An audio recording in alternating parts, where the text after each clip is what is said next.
colleagues are really important in our organisation, and what we need to do is to support you and your colleagues to be able to lead and shape our services, to be able to make changes that you know on the ground can make a real difference for patients, and that is the way that we can actually make a difference in our organisation.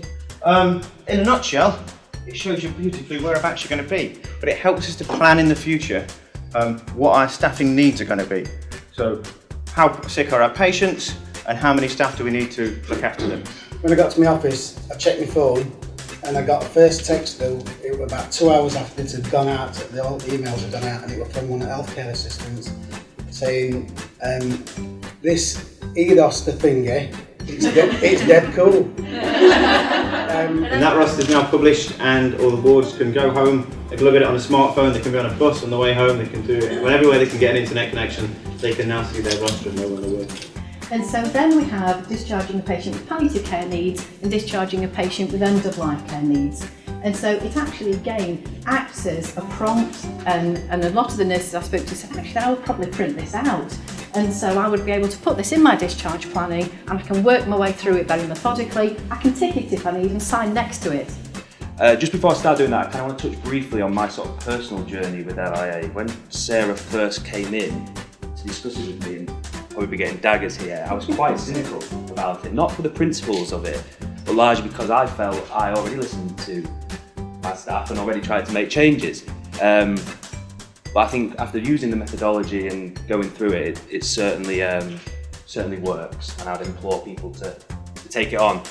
I think we've sort of given quantifiable change in theatres, both directly and indirectly from LIA. So directly, one of the things that came out was around bringing the trauma list start time forward, because there was a gap between the list finishing and in the morning, the list starts in the afternoon, and staff were overrunning.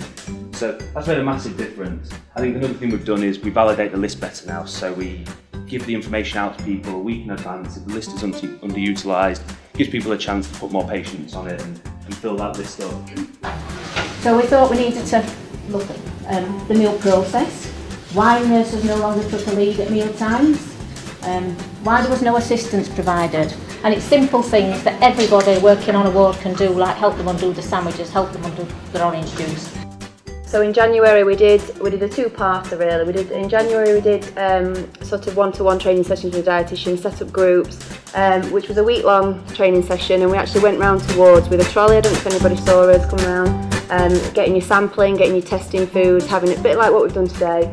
Bit of a play, looking at training needs, so that was a really good response to that, and I think that's something that we'll take forward next time.